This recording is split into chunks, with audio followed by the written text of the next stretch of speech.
places where dawn doesn't bring radiant golden light, but rather a thick, gray mist that clings to every breath. Lahore, the ancient city in eastern Pakistan, is one of those places. Each morning, instead of birdsong, people awaken to the blaring horns, roaring engines, and the acrid smell of smoke seeping through every window. It has become impossible to tell what is fog, what is dust, and what is simply human breath. Pakistan, a nation of over 251 million people, is where density presses upon every street, every home, every inhale. Across its 796,000 square kilometers, the country strains between two extremes. On one side, the glorious past of the ancient Indus civilization. On the other, the harsh reality of poverty, pollution, and instability. Here, there are regions where every step taken is a warning of the cost of unchecked development. And Lahore stands as the clearest symbol of that paradox. From above, the city appears wrapped in a gray blanket, not from fog, but from millions of dust particles smaller than a strand of hair. Each speck carries a memory of exhaust fumes, burning trash, and human respiration, merging into an atmosphere far beyond what the World Health Organization deems safe. Yet, amidst that suffocating scene, life goes on. Children still laugh beside pitch-black canals. Vendors still wave to customers through plumes of smoke rising from garbage heaps. And in the narrow, foul-smelling alleys, voices still call out to one another, as if the pollution has never been strong enough to extinguish hope. This is not merely a story about a polluted city. It is a mirror reflecting humanity's own contradictions between our desire to live and our neglect for the environment, between the pursuit of modern civilization and the destruction of the very cradle that sustains us. Today, join fascinating discoveries as we step into the heart of Lahore, where the gray sky is not just a natural phenomenon, but the visible consequence of decades of blind development. A city that makes you feel compassion, fear, and awe all at once. Number 1. Lahore, the city that never sleeps amid dust and smoke. Stepping into Lahore, the first thing you notice isn't a greeting. It's the thick, choking smell of smoke in the air. A hazy brown mist hangs over rooftops, mosque towers, and the hurried faces lost in the endless stream of traffic. This is a city of over 14 million people, yet there are almost no trash bins on the sidewalks. Garbage is tied up in plastic bags and left along the curbs, only to be run over by vehicles, releasing foul odors before disintegrating into the atmosphere, as if it were a natural part of life itself. Amid these piles of garbage, people still cook, still sell food. A butcher slaughters poultry right beside a steaming heap of trash. With bare hands, he wipes his knife on his shirt and keeps cutting. The meat lies exposed under the sun, collecting dust and exhaust fumes. And yet customers still buy it. Not far away, a fish stall reeks of decay, swarmed by flies as the vendor waves a small branch to keep them away. In Lahore, the idea of hygiene is a luxury, not because people are unaware of it, but because they no longer have a choice. Tap water here isn't safe even for brushing your teeth. Those who've tried often fall ill, and visitors are advised to use bottled water, even for washing their faces. But that doesn't stop life from moving forward. Crowds still pour into the markets. Carts are piled high with goods, and horses pulling carriages weave through the chaos of motorbikes. Overhead, flocks of crows, kites, and eagles swoop down to pick through the trash, as if they were the only sanitation workers left in the city.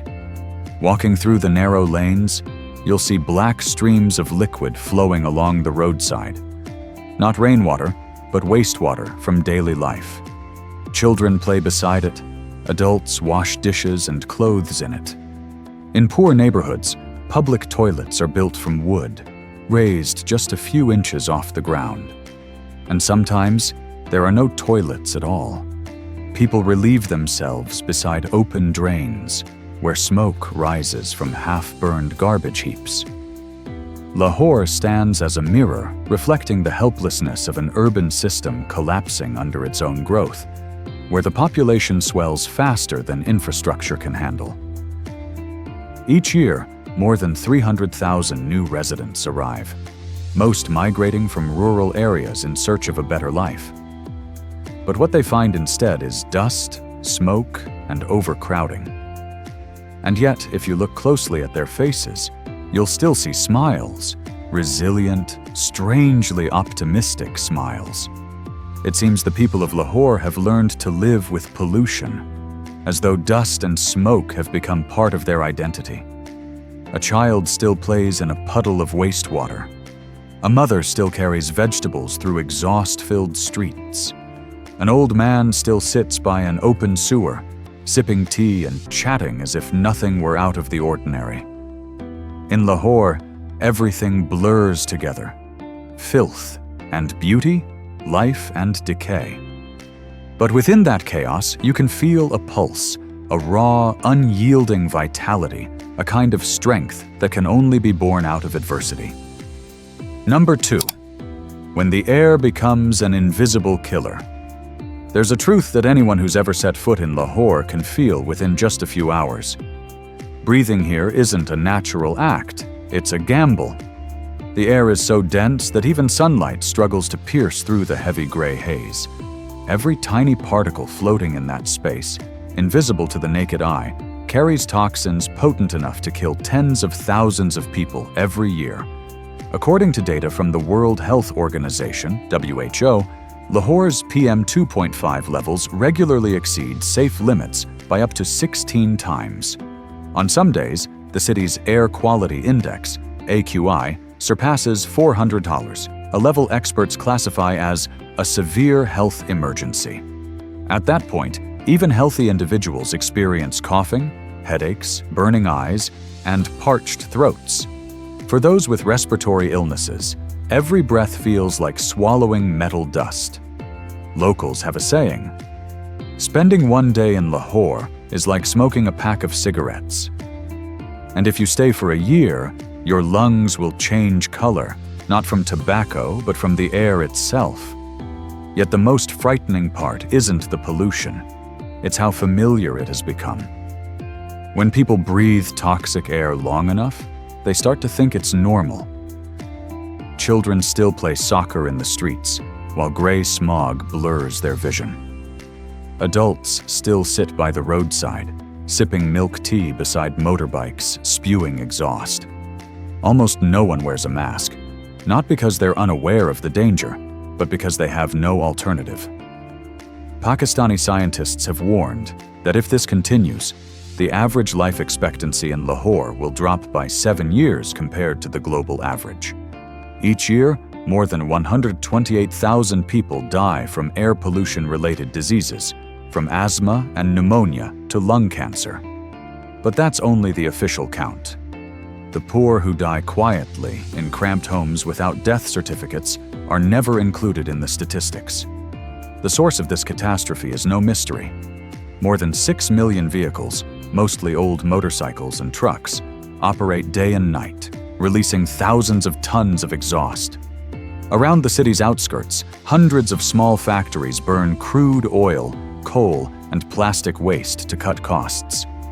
In rural areas nearby, farmers burn leftover crop stubble after harvest, sending thick smoke clouds drifting into the city, turning Lahore into a suffocating bowl of haze. Every winter, the city transforms into a smoke chamber. Cold air traps pollutants close to the ground, preventing them from dispersing. The sky turns brown, the sun fades into a dull, ghostly orb, and people call it the smog season.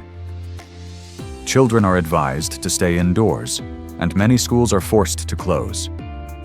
But for most poor children, there's no choice.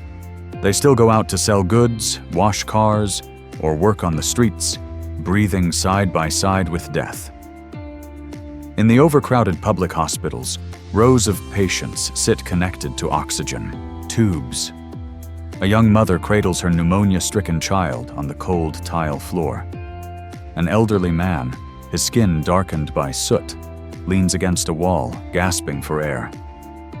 In the narrow corridors, doctors work tirelessly, with no air purifiers, no proper ventilation, and far too few hospital beds.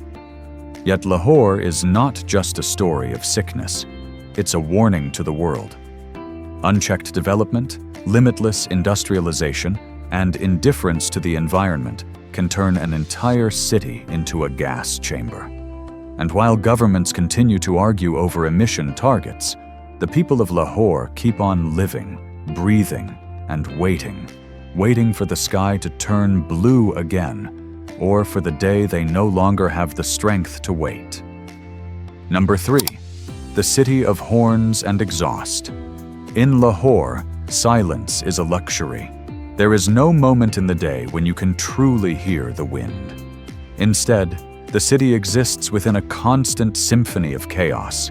The blaring of horns, the growl of engines, the clatter of metal, and the shouts of people trapped in endless traffic jams.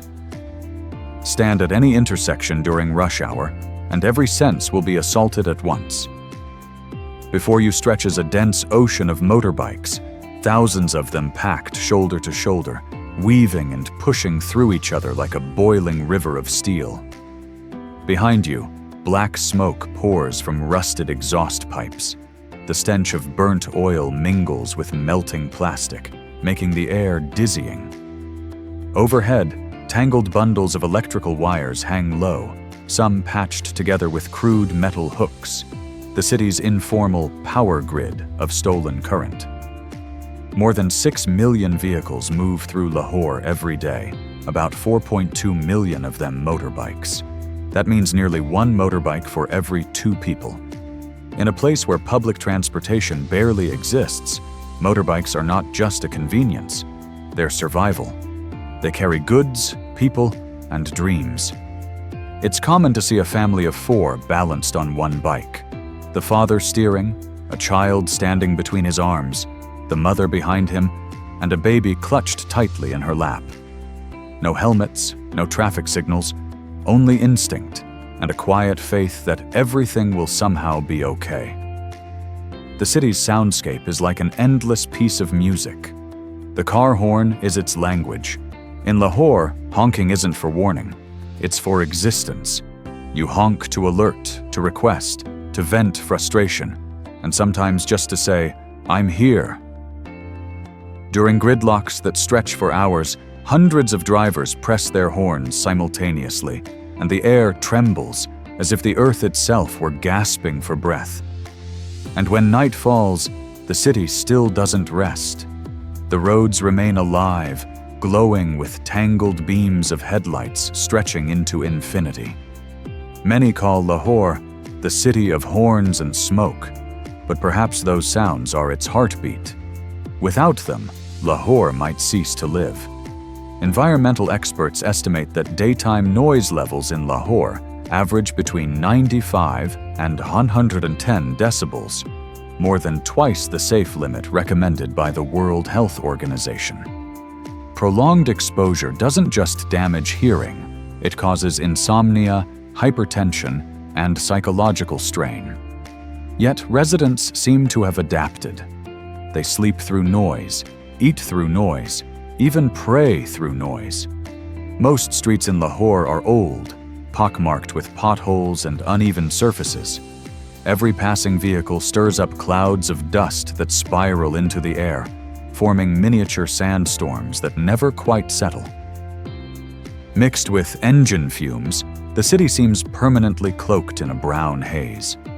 First-time visitors often wear masks or wrap scarves tightly around their faces, not to ward off disease, but simply to survive the dust. The local government has repeatedly promised to improve traffic infrastructure, but reality remains stuck in a loop. As the number of vehicles grows, roads deteriorate faster and pollution worsens. Dilapidated cars and motorcycles remain on the road, because most people can't afford replacements. And so the city spins endlessly in its cycle of roaring engines, swirling dust, and ceaseless horns. Yet, if you pause at a small corner of Lahore, amid the chaos, you can still glimpse moments of quiet humanity. A driver smiles as he lets an elderly man cross the street. A group of children sits laughing on the back of a truck, their hair dancing in the wind. And when the sun sets, the haze of dust in the amber light takes on an oddly beautiful hue, both haunting and serene, like the final breath of a city that has never truly known peace. Number 4. The roads of life and death. If you truly want to understand Lahore, you must walk, not on its main boulevards, but through its alleys, where the city's rawest truths reveal themselves in every small, brutal detail. Here, motorcycles, horse carts, rickshaws, pedestrians, and even emaciated donkeys all jostle together on paths barely 3 meters wide. Every movement is a dance of evasion, dodging potholes, sidestepping people, and stepping around animal carcasses lying by the roadside. Stray cats, skeletal dogs, and dead birds scatter across the ground. People have grown so used to the sight that no one turns to look anymore. "They die from the smoke," says a young street vendor, as if it were the most natural thing in the world. Lahore is a city where infrastructure exists mostly on paper. Open sewers line the streets, manhole covers are missing, brick pavements crumble, and electrical poles lean dangerously to one side. When it rains, the water rises to knee level, carrying trash, rat corpses, and human waste through the streets. When it finally drains away, what remains is a thick layer of sludge, a foul mixture of mud and stench, the very scent of the city itself. Walking through Lahore is a test of survival. You must keep your eyes on the ground to avoid open drains, scattered garbage, and slippery spots that could send you tumbling. You must keep your ears tuned to the roar of vehicles behind you, because a single moment of distraction can mean being struck from any direction. And above all, you must learn to maintain balance amid the chaos. Between curses, vendor cries, children's wails, and the endless chorus of honking horns that seem to score the rhythm of life. On many streets, small donkey carts rumble by, loaded with firewood, vegetables, bricks, even electronics. The donkeys, frail and bowed, move slowly, with ropes cutting deep into their flanks. For many residents, these animals are not merely beasts of burden, but co-workers, essential partners in survival within a resource-starved city. When one collapses from exhaustion, it's simply dragged to the roadside and left there as its owner walks on. What haunts visitors most is the perpetual congestion. There is no distinction between sidewalk and roadway. Everything merges into a single stream of moving bodies. At each intersection, dozens of vehicles surge forward at once. No traffic lights, no rules, only reflexes and luck. Accidents happen every day. Injured people lie in the streets, their blood mixing with dust as the flow of traffic continues to move past them. No sirens, no police, and no one stops for more than a few seconds. And yet, in this chaos, the people of Lahore still smile. When a camera turns their way, they wave and grin as if to say, "We're still okay." One man wipes his face with a worn cloth and tells a reporter with a mix of pride and resilience, "This is Lahore. We are used to smoke, used to dust. But we have faith, and that makes us stronger." Indeed, amid the crumbling markets and tattered stalls, bursts of color and life still emerge. A young girl paints henna on her friend's hand beside the rumble of motorbikes. A carpenter repairs an old cabinet on the sidewalk, wood shavings flying into the smoky air. A tea-boy darts through the crowd, balancing a tray of steaming glass cups, smiling as he runs. That's life in Lahore. No silence, but no surrender either. The outside world may see Lahore as dark and chaotic, but to its people, this is life. They have no other choice, so they've learned to find joy in small, fragile things. A cup of hot tea, an old song playing on a radio, a smile exchanged through the haze. These are the fragments of happiness that, though fragile, are achingly real.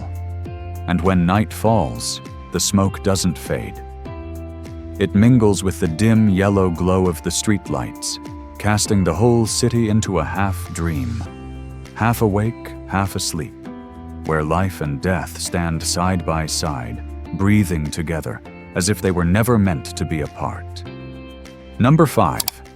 Faith and smiles amid the dust. If you only saw Lahore through its pollution statistics or images of garbage-strewn streets, you might think it's a place where faith no longer survives. But live here long enough, and you'll realize the opposite, that amid suffocating smog and relentless hardship, people still laugh, still believe, and still love life with astonishing determination. On a Thursday evening, as the sun sinks low and smoke from thousands of charcoal stoves thickens over the old streets, the sound of drums, clapping hands, and chanting rises from the Data Darbar shrine, the sacred heart of Sufi spirituality in central Lahore. Every week, thousands gather here to perform zikr, a ritual of prayer through music and motion, where they repeat the name of Allah until their minds drift into transcendence. Amid the whirling circle of dancers are faces streaked with dust and exhaustion, yet their eyes blaze with light. They believe the rhythm and motion cleanse their souls, that for a fleeting moment, they are freed from the suffocation of daily life.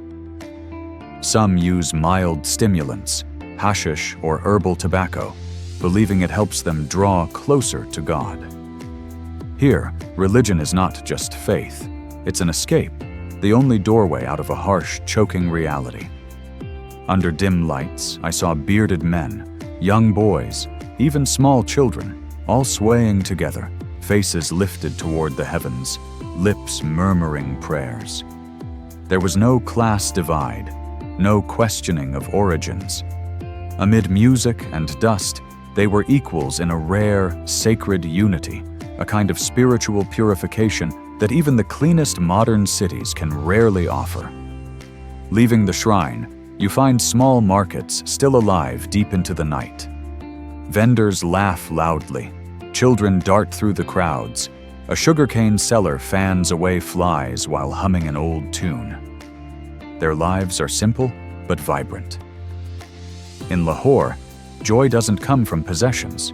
It comes from the act of being alive, of working, of breathing, even in one of the most polluted places on earth.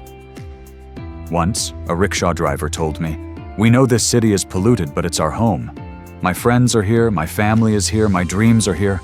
If I leave, I lose everything." His words silenced me.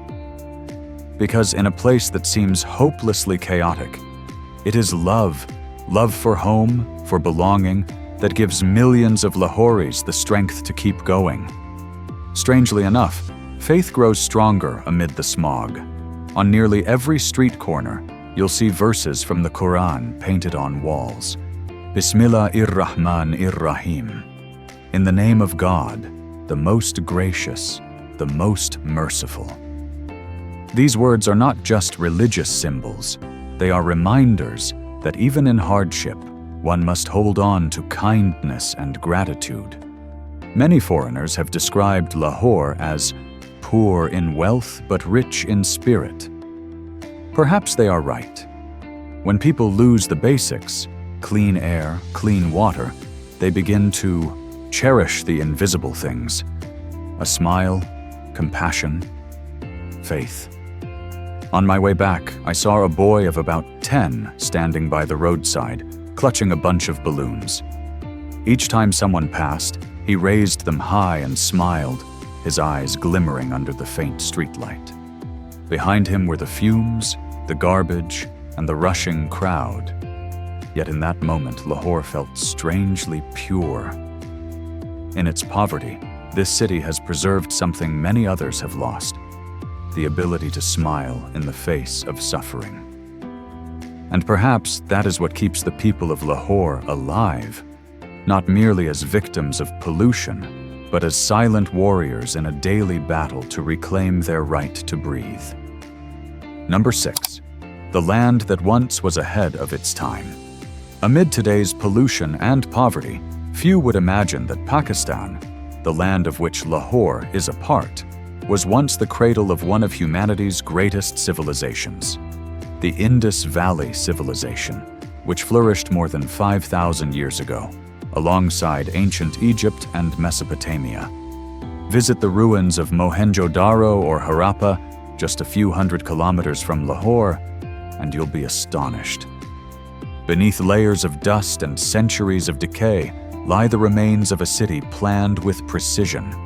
Streets aligned in perfect grids, houses built from standardized baked bricks, and underground drainage systems separating waste from clean water, an achievement many modern cities still struggle to match.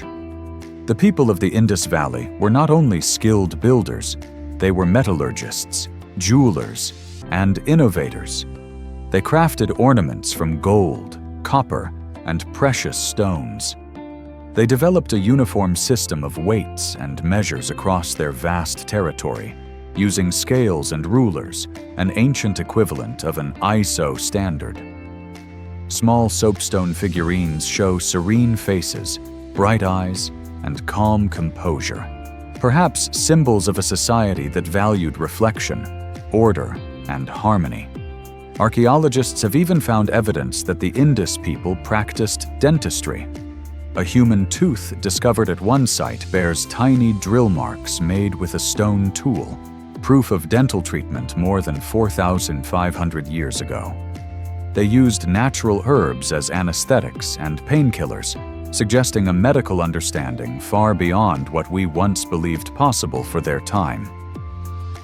What amazes historians most is that cities like Mohenjo-Daro were built on a grid layout, a design Europe wouldn't adopt until the Roman era. At the city's heart stood the Great Bath, a large public pool lined with brick and waterproofed with bitumen, capable of holding hundreds at once. Scholars believe it was not just for bathing, but for sacred purification rituals, an early expression of spiritual cleanliness. And yet, this magnificent civilization vanished almost without a trace. No one knows exactly why. Some scientists suggest climate change caused the Indus River to shift its course, cutting off water supplies, much like what we are witnessing in the modern age. Others believe war, disease, or natural disaster ended its golden era. Looking back, one can't help but see a painful irony. Modern Pakistan, struggling with pollution, poverty, and crumbling infrastructure, is the descendant of a civilization that was thousands of years ahead of its time. If their ancestors could build cities that were clean, intelligent, and sustainable, why must their descendants live amid smoke, dirty water, and waste? That question isn't just for Pakistan, it's for the world, because we too are walking the same path the Indus once did: rapid development, overexploitation, and eventual decline. Today, the wind still whispers through the ancient bricks of the Indus ruins. Tourists stand in silence, not only in awe, but in sorrow, realizing how quickly we've forgotten the lessons of the past. The remnants of the Indus are not mere relics. They are warnings about human potential and human limits. When we live in harmony with nature, our civilizations can endure for millennia. When we don't, a few generations are all it takes for everything to turn to dust. As you leave the archaeological site and return to Lahore's smog-filled air, it feels as though you've traveled from a perfect past into a chaotic present. And in that moment, one question lingers. Is history repeating itself? Only this time, with us? Number 7. the nation of skillful hands. Few would guess that behind Pakistan's smoky streets and heaps of waste lies one of the world's hidden workshops. If you're holding a football right now, chances are it was born here, crafted by the sunburned hands of workers in Sialkot, a city about 100 kilometers north of Lahore. In Sialkot, the soundtrack is not of blaring horns, but of steady, rhythmic stitching. Thousands of workshops echo with the soft pull of thread through synthetic leather. Men and women sit on the floor, hands moving with precision, sewing one panel after another until a perfect sphere emerges. For them, this is not just work. It is a matter of national pride. About 70% of the footballs used in FIFA World Cups come from Sialkot. Even the official ball of the 2022 Qatar World Cup, Al Rila, the Journey, was made here. Yet, paradoxically, most Pakistanis have never seen an international football match. Football is not their national sport. Cricket is. The balls they make are not meant for Lahore or Karachi, but for Germany, England, the United States, and Japan. But footballs aren't Sialkot's only contribution to the world. The city is also renowned for its surgical instrument industry. Nearly 90% of surgical tools used across Europe and North America, scalpels, forceps, surgical scissors, and needles, originate from Pakistan. What's astonishing is that these finely crafted instruments don't come from high-tech factories, but from small roadside workshops. Artisans sit hunched over benches, grinding, filing, cutting, and polishing every piece by hand with astonishing precision. They don't need computers or robots, just inherited skill and sharp eyes honed by generations of practice. Further west, in the small town of Dera Adam Kel, another craft thrives: the art of gunsmithing. Here, locals handcraft firearms of every kind, from AK-47 rifles to sniper guns, often by merely studying a photograph. A handmade AK can be produced in just a few days and sold for around $100. Though the government has tried to restrict the trade, these weapon artisans continue their craft, preserving a strange yet enduring symbol of Pakistani ingenuity, where creativity and survival are inseparable. Pakistan is also the world's largest exporter of basmati rice, the long, fragrant grains prized for their aroma and delicate texture. In the fertile plains of Punjab, rice farming is both livelihood and heritage. During harvest season, the fields resound with laughter and song as truckloads of freshly milled rice head for Karachi's ports to be shipped across the globe. And if you ask Pakistanis what they're most proud of, they'll say one word: mangoes. Yes, mangoes, golden, sweet, and fragrant, often described as the honey of the sun. In Pakistan, the mango is a national treasure. Every summer, the country celebrates a mango festival of sorts. People eat mangoes, drink mango juice, make mango ice cream and desserts, and even gift mangoes as tokens of affection and love. All these reveal that Pakistan is not just a land of dust and despair. Beneath the gray haze lives a nation of artisans, resilient, ingenious, and endlessly creative. They may lack advanced technology, but their hands turn humble materials into products the world relies on. They may not possess immense wealth, but they carry deep pride in their craft, a pride embedded in every object stamped with "Made in Pakistan." And perhaps that is what sets Pakistan apart. A land of contradictions, dirty yet beautiful, poor yet refined, chaotic yet endlessly inventive. Amid the smog and sweat, there are hands that create, shaping the footballs that roll across World Cup stadiums and the surgical tools that save lives in hospitals thousands of miles away. You may never visit Lahore or Sialkot, but somewhere in your home, there is almost certainly something touched by Pakistan, made by those quiet hands that live in the dust, yet craft things that help the rest of the world breathe a little easier. Number 8. from sporting legend to political prisoner.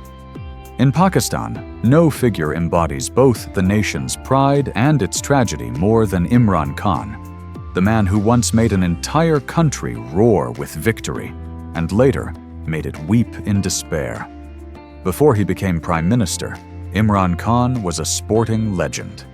In 1992, as captain of the national cricket team, he led Pakistan to its first and only World Cup victory. When he raised the silver trophy in Melbourne, millions of Pakistanis poured into the streets to celebrate. His name became a symbol of national spirit, a hero, a son of the soil, a man who made his country believe in greatness again. After retiring from sports, Imran Khan didn't choose a life of luxury. He built hospitals and schools, then entered politics with a vision to reform the system, fight corruption, and uplift ordinary citizens. With his calm demeanor, powerful voice, and glorious past, he quickly became the new hope for millions weary of weak, corrupt, and dependent governments. In 2018, Imran Khan was elected Prime Minister, a moment many believed would mark a turning point in Pakistan's history. He promised to build a Naya Pakistan, a new Pakistan, strong, self-reliant, and transparent. He launched welfare programs, tried to reduce foreign debt, and challenged the power of entrenched business elites who had dominated politics for decades. He also became a rare voice in the Islamic world who spoke boldly against Islamophobia, defending Palestinians and Afghans on major international stages. But politics is not a cricket match. There are no fixed rules, no clear victories. After just a few years in power, Imran Khan found himself facing mounting challenges: economic crises, soaring inflation, rising foreign debt, and deepening tensions with the military, the true power behind Pakistan's government.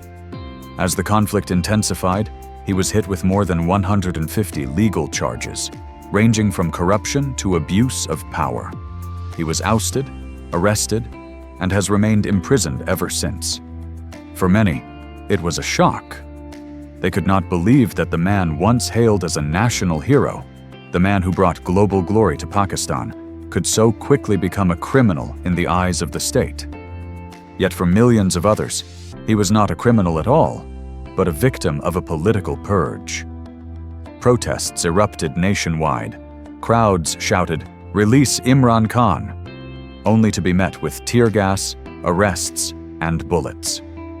Ironically, the man who once shouted for a free and clean Pakistan now sits behind bars in its most notorious prison. From a symbol of unity, he has become the most divisive figure in the nation. Imran Khan's story mirrors the fragile, complex, and contradictory nature of Pakistan's politics, where the line between hero and villain is as thin as the dust on Lahore's rooftops, shifting with every gust of wind. Yet, wherever he is, Imran Khan remains a symbol of hope, a flame dimmed but not extinguished. In poor neighborhoods, his image still appears on walls, beneath handwritten words: our captain, our leader, our hope. People still believe, faintly, stubbornly, that one day he will return, not to the cricket field, but to the political arena, for one final match to reclaim his country's dignity. And amid the headlines of pollution, poverty, and chaos, the story of Imran Khan endures like a small, steady fire in the heart of Pakistan. A reminder that even in the most suffocating air, there remains something to believe in and someone to wait for. Number 9. A nation between chaos and hope. Pakistan, a land defined by contradictions so deep they border on paradox. On one hand, it is a nation of youth, vibrant, talented, full of potential. On the other, it is one of Asia's most unstable countries, where politics unfolds like a dangerous chess game, full of unpredictable moves and hidden traps. More than 7 decades after independence, Pakistan is still struggling to find stability. public debt has exceeded 74% of GDP. The rupee has plunged in value, and millions remain unemployed. Young people are leaving, chasing dreams of a better life in the West or the Gulf. Meanwhile, the middle class, the backbone of any healthy society, is slowly disappearing. But what worries the world most is not Pakistan's economy. It is the shadow of extremism. For years, Pakistan has been the United States' strategic ally in the war on terror, while simultaneously serving as a haven for the very militant groups Washington sought to eliminate. It is a relationship defined by complexity, ambiguity, and contradiction. In the 1980s, Pakistan supported the Taliban in Afghanistan's war against the Soviet Union, supplying funding, weapons, and training. But after the 9/11 attacks, when the US invaded Afghanistan, Islamabad was forced to switch sides and ally itself with Washington. That pivot created a deep fracture. The Taliban, feeling betrayed, formed a new branch, Tehrik-e-Taliban Pakistan, TTP, aimed at overthrowing the Pakistani government. Since 2007, the TTP has carried out thousands of terrorist attacks across Pakistan, bombings in markets, schools, and mosques, killing tens of thousands of civilians. In just the first 3 months of 2025, over 150 people have died from bombings and border clashes. Along the Afghan frontier, gunfire still echoes every night. Children born there grow up with explosions as lullabies and fear as their first language. And yet, when you zoom out, you'll find that Pakistan is not the dark, war-torn country often portrayed by Western media. Most of its territory, especially in the east and south, remains peaceful, safe, and deeply hospitable. Many travelers leave surprised. "I thought this place would be violent, but the people are warm and kind beyond belief." One foreigner once said, "In Europe, I see hurried faces. In Pakistan, amid poverty, I see eyes filled with gratitude." Indeed, even in crisis, Pakistanis find pride in their identity. They have a thriving film industry, globally acclaimed Sufi musicians like Nusrat Fateh Ali Khan, and poets, philosophers, and scholars who have left lasting marks on Islamic culture. They are also the first Muslim-majority nation to possess nuclear weapons, a symbol of strength and sovereignty. But that power brings little comfort. People know that no atomic bomb can defeat poverty, pollution, or internal division. A Pakistani journalist once wrote, "We can build weapons that destroy the world, yet we remain powerless against our own garbage, our own greed, and our own sickness."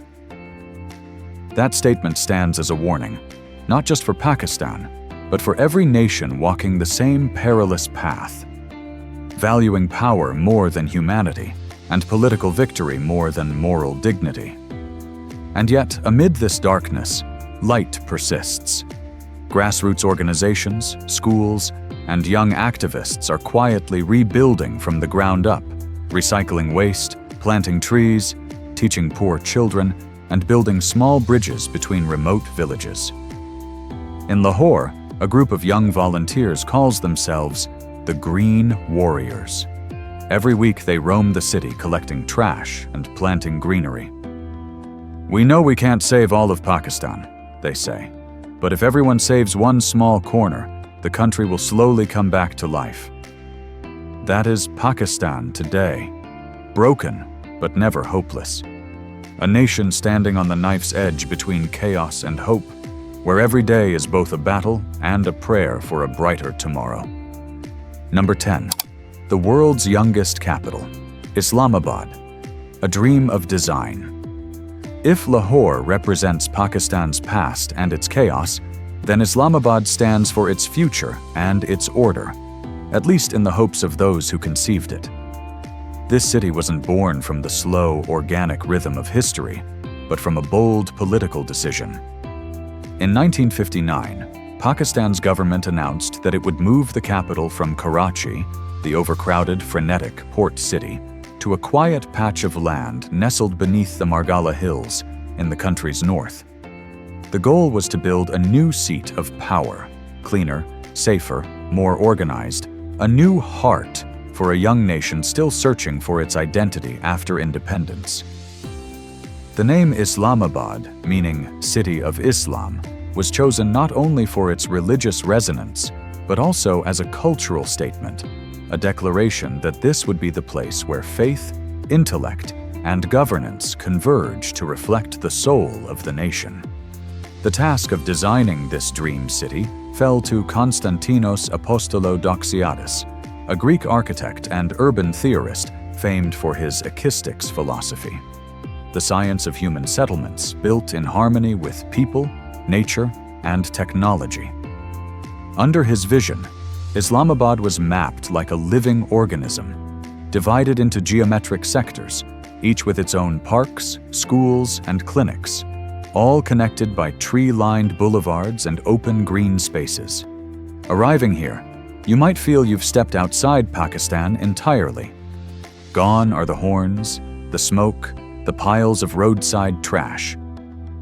In their place stand wide, clean avenues, modern government buildings, and crisp mountain air perfumed with pine. If Lahore is the city of dust and noise, Islamabad is the city of wind and light. Yet, in its early years, Islamabad was nicknamed the Dead City. Life here was too quiet. After sunset, the streets emptied, shops closed, and silence replaced the usual South Asian bustle. People from Karachi used to joke, "Islamabad is a place to sleep, not to live." But that has changed. With the population boom and waves of young people arriving to study and work, the city has gradually awakened. Today, Islamabad is the youngest capital in the world, not only in age, but in spirit. Cafes, shopping malls, cinemas, and open-air markets now pulse with life. Streets like F7 and the Blue Area glow at night with lights, laughter, and the hum of conversation. Groups of friends sit discussing startups, travel plans, and music.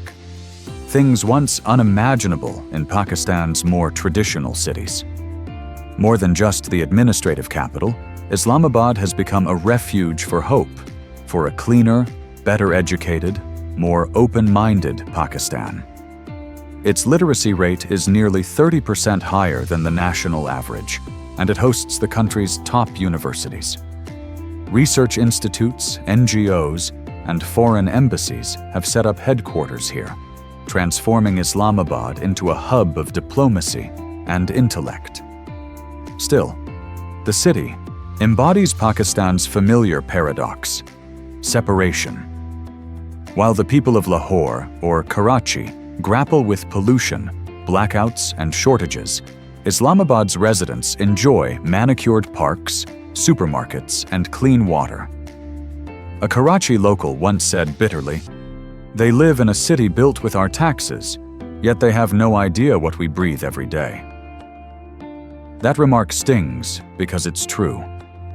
Islamabad may be the capital, but it remains an island, a tranquil enclave surrounded by a storm of instability. Like Pakistan itself, it is beautiful and fragile, luminous yet lonely. And yet, if you stand atop Dominico, gazing down at Islamabad bathed in the orange hues of sunset, the sun spilling over forests and glinting off white rooftops, you'll understand why people still call it the City of Hope. It represents what Pakistan could be: a land without smog, without gunfire, without division. A country capable of starting over, right here, in a place born not of chaos, but of vision and faith. Islamabad remains the dream Pakistan still strives to reach, a vision of balance between modernity and humanity, between faith and progress, between order and freedom. And perhaps, if Lahore is the past and Karachi the present, then Islamabad, young, bright, and quietly determined, is the future that Pakistan is still learning to build. Number 11. Festivals of Light and Freedom. When people think of Pakistan, they often imagine war, poverty, or smog. But few know that it is also a land of dazzling festivals and vibrant life, where people fight to keep joy alive amid hardship. Lahore, the capital of Punjab province, is not only the country's pollution epicenter, it is also its cultural heart. Every February, as spring gently brushes the city's aging rooftops, Lahore's sky transforms into a sea of color. Thousands of kites soar at once during Basant, the Spring Kite Festival. The energy is electric, as if the whole city awakens from a long sleep. On rooftops, families and friends cheer together, eyes lifted towards the sky, watching kites of every shape and hue dance and duel. But this is no mere child's pastime. Basant is a battle of the skies. Competitors coat their kite strings with fine powdered glass, turning them into sharp blades to cut opponents' lines. When two strings meet, sparks flicker, and within seconds, one kite plunges to the ground amid triumphant shouts. The victor is crowned the King of the Sky, a title that lasts only one day, but brings pride for a lifetime. Though Basant has been banned several times due to accidents caused by these razor-sharp strings, people continue to find ways to celebrate it. For them, Basant is more than a festival.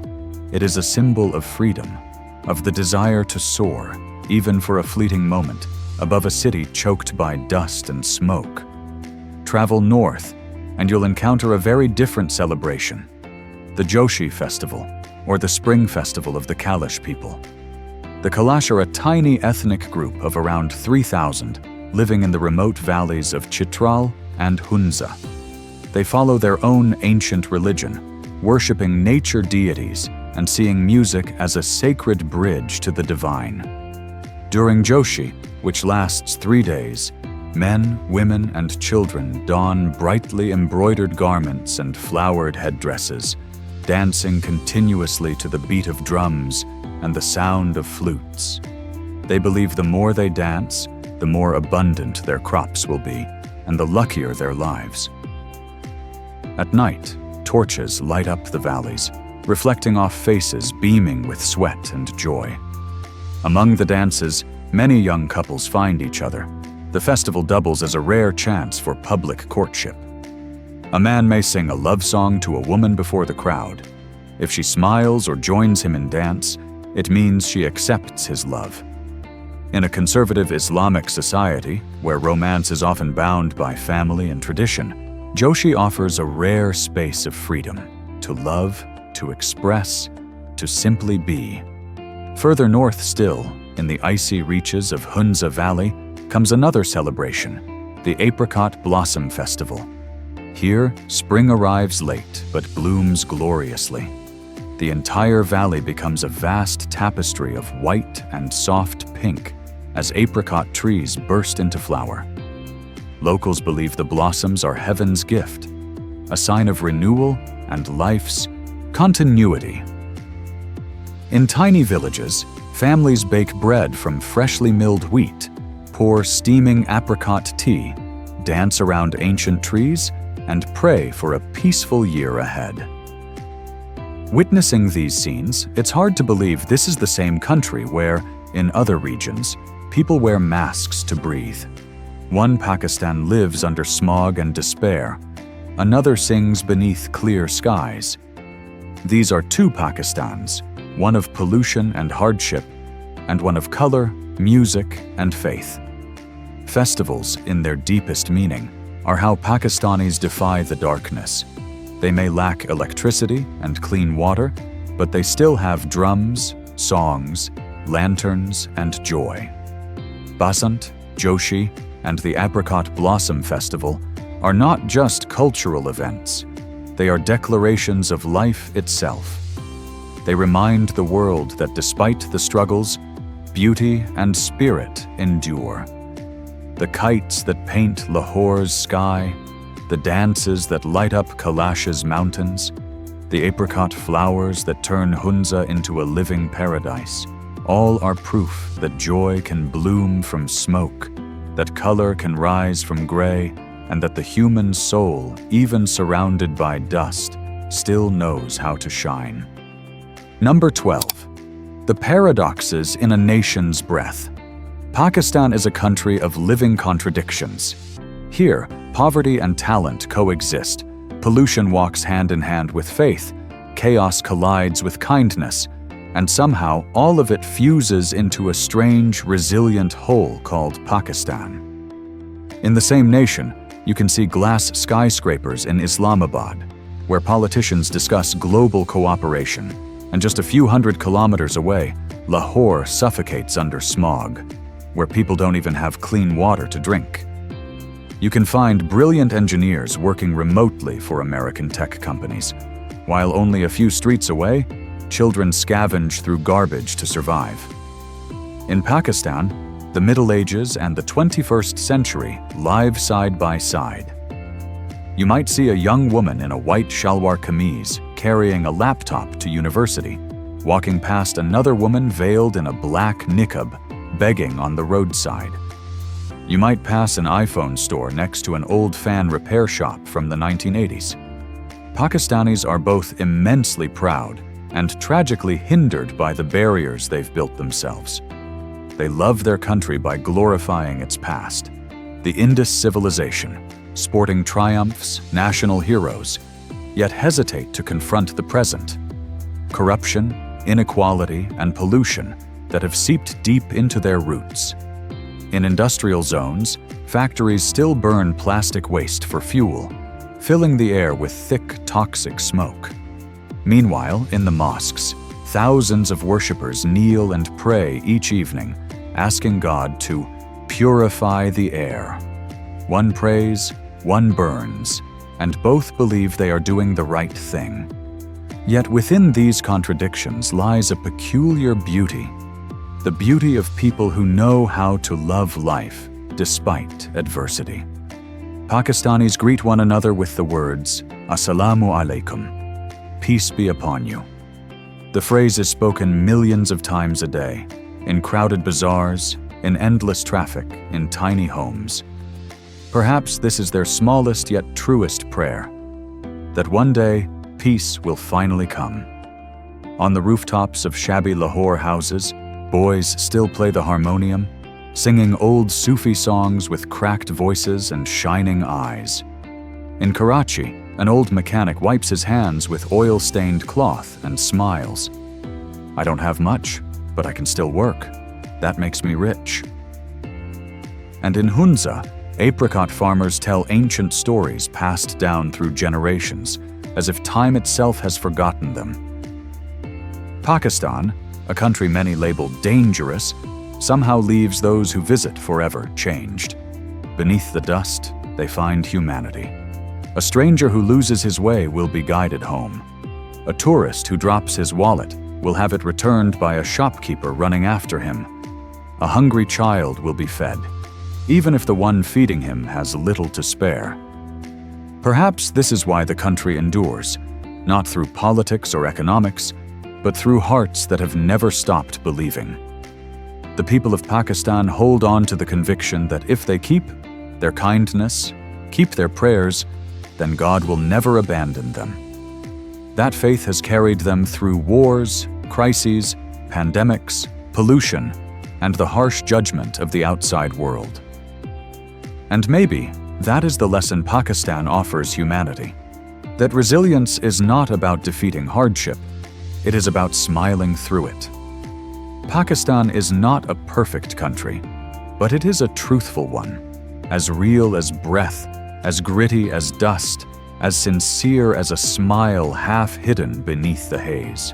Amid paradoxes that seem irreconcilable, Pakistan endures, standing as proof that human beings can suffer, adapt, and still love life, even when the sky above them is no longer blue. When leaving Lahore, what lingers most deeply is not the smell of smoke or the sight of streets buried in trash, but a quiet ache, as if one has just glimpsed another version of humanity, raw and heartbreakingly real. For Lahore is not merely a city in Pakistan, it is a mirror held up to the entire modern world, a reflection of how humanity races toward progress while forgetting that even the air we breathe needs protection. In Lahore, we see what is happening everywhere: the obsession with industrial growth, the indifference to nature, and the fragile hope that everything will somehow be fine. Yet Lahore does not collapse. Despite the smog, it breathes, it sings, it prays. The people here, small, weary, resilient, still laugh, still work, still believe that tomorrow can be kinder than today. And perhaps it is they, not the steel factories or the skyscrapers, who are the true reason Pakistan continues to endure. Look into their faces, and you'll see something extraordinary. Though they live amid pollution, poverty, and injustice, they still possess gentleness, gratitude, and a strength that many richer nations have long forgotten. Because sometimes, purity doesn't reside in the air, it lives in the soul. This most polluted city on earth teaches us a simple truth. Happiness doesn't depend on clear skies, and despair doesn't always come from darkness. Lahore, in its strange resilience, forces the world to look closer, to see that behind every statistic on pollution are human beings still breathing, still loving, still hoping. If Pakistan teaches us anything, it is that every nation, no matter how broken, holds within it an indestructible soul. That soul is the tea seller smiling amid the dusty market, the Sufi drummer playing through the thick of night, the child laughing beside a blackened stream, still searching the sky for a sliver of light. And perhaps, when we look at Lahore with empathy instead of judgment, we are also learning to look back at ourselves. For somewhere in that city lies the reflection of every other, a reminder that we too are trading air, nature, and balance for speed, money, and comfort. Someday, when Lahore's haze finally clears, may its people still hold on to what is most precious: faith. And when you leave the city and glance once more at its gray horizon, remember, behind that colorless sky are millions of breaths, fragile yet unyielding, like prayers that never fade. Thank you for joining Fascinating Discoveries on this journey. If you believe the world still holds untold stories worth understanding, please share this video, subscribe, and continue exploring the unseen corners of our planet with us. Because sometimes, to understand humanity, we must dare to look at the places no one else will. See you in the next episode. And may peace be with you, even if the sky has yet to turn blue.